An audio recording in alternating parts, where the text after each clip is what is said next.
Hello there everyone, and welcome back to my Dead Rising Unarmed Let's Play Part 3, A Temporary Agreement. So, this one normally just involves walking back to the safe room, but in between here I am going to be doing a few missions. I am going to be saving, I can't remember his name now. I think it might be Bill in the... I can't remember the name of the store here. I think it's Out of the Closet. He's in the back here. Let me see what the name of the store is. In the Closet. That was close. He's in the back of the store. Yep, it is Bill. And he's trapped behind these boxes. And basically you just break them. Then you talk to him. And you do not get a mission marker for this one. You just kind of have to know he's here or hear him yelling or whatever. I think you can hear him downstairs. And if you don't know which place he's in, it's the only place with zombies out in front of it. So you just find that one and go in, and he's back here. And you talk to him.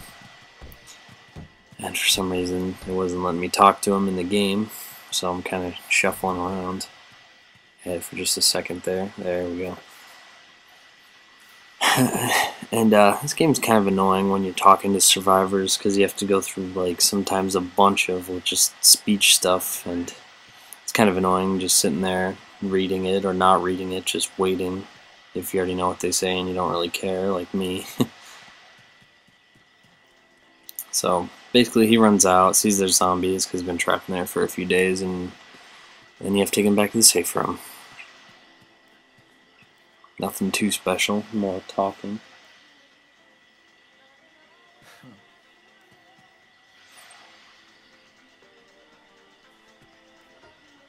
And there you go. And I like to give the survivors weapons most of the time, so I just give them a baseball bat there from out of one of those boxes. And so I'm still unarmed, he's not. So yeah, another good thing to do is to give the survivors pistols, because they'll shoot the zombies because they have unlimited ammo. And you can give the survivors markers, which I might have mentioned before, so they don't follow you around and get killed, and they stand in one spot while you clear out the area, which is what I like to do, so your survivors don't go full retard and die on you. So yeah, just kind of taking out these zombies here, using my double lariat or lariat, however you pronounce it. That's a good way to take out zombies, kills them pretty quick. And later down the line I would like to get the wrestling book in this playthrough, so I can do more damage with my unarmed attacks. If you don't know what the wrestling book is, it does just that. It increases your attack damage with unarmed attacks. So punching and stuff will kill and whatnot, instead of having to jump kick everywhere.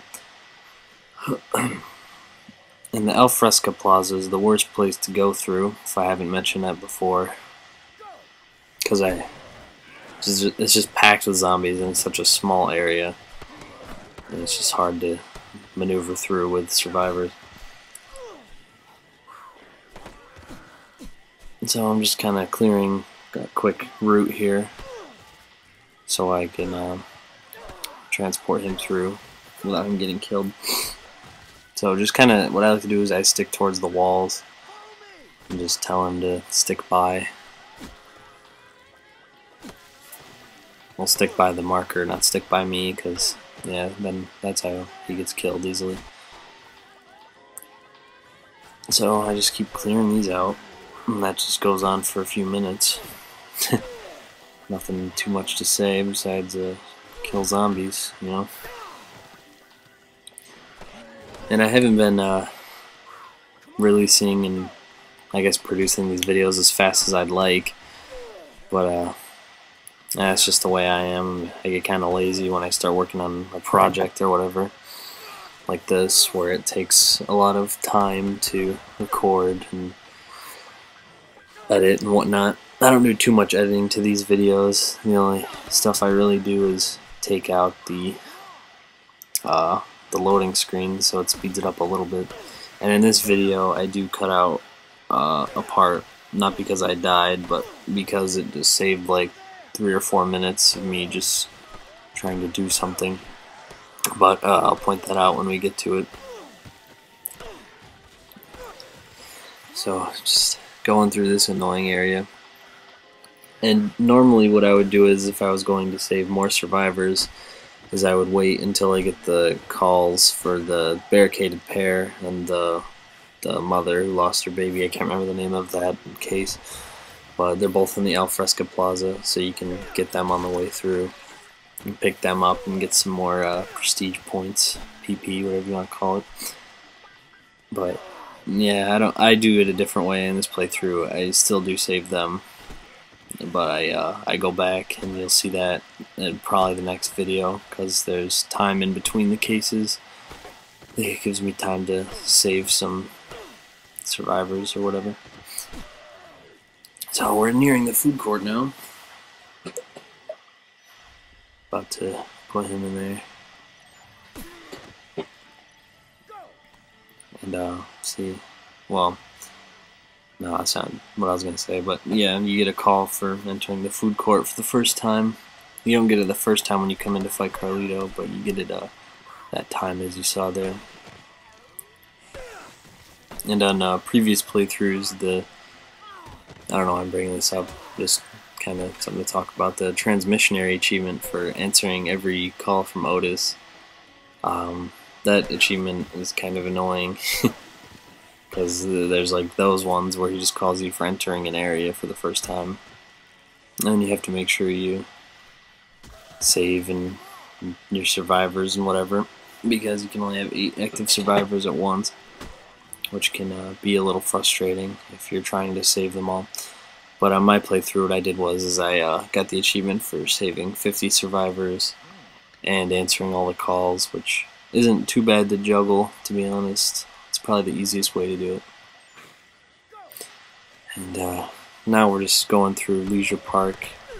And you want to make sure you get him to move out of there quick, otherwise the zombies will just kind of attack him. Oh, and there's the call for the woman in the jewelry shop in alfresco. I'm not going to get her now, I'm going back later. And there's also a barricaded pair you see there.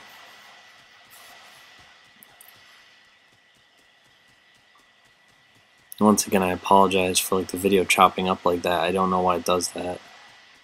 I haven't figured out how to get it not to do it. It just does it sometimes, and I don't know. I've tried messing with like the bitrate recording and whatnot, but it just doesn't do anything. It still does it every so often. I don't know if it has to do with my computer being too slow, or so just did a little there, or because I'm putting it on a hard drive, it kind of chops it up. I don't know. I don't have an answer, so I apologize. I don't think it's that big of a deal. It just kind of comes and goes. I don't really even notice it anymore, but well, I notice it, but it doesn't bug me.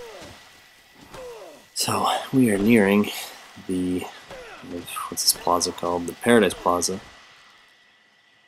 And then in there we are going to do the cut from the same cloth scoop mission, which is the photographer, where you have to take pictures of him. And this is one of the more annoying scoops in the game because it has multiple parts. So you can almost get in here. You just want to make sure there's enough zombies out of the way to get Bill inside. And okay, there we go. Okay.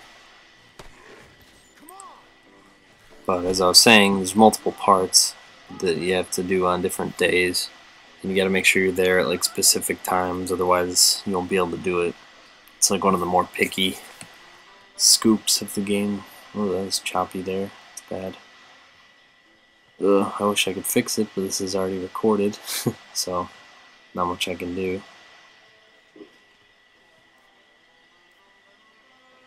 So basically just talk to him, and then he'll want you to take some pictures to prove you're a good photographer or whatever he wants you to do. I'm not really sure. You can read the subtitles or whatever.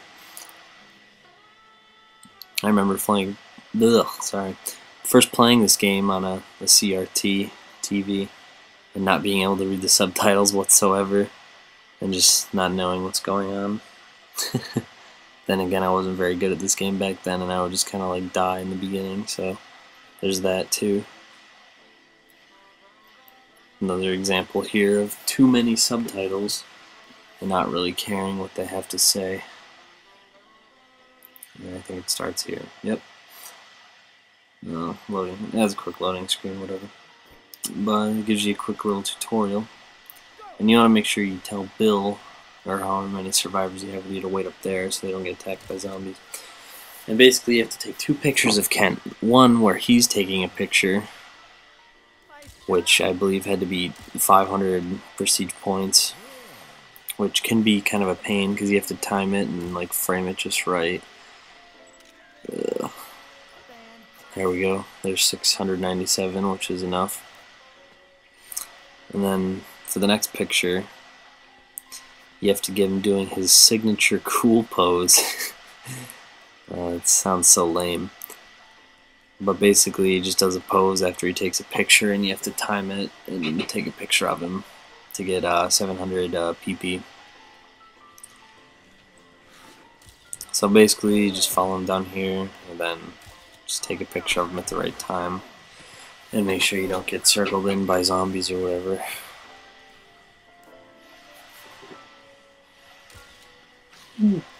Oh, yawning, sorry.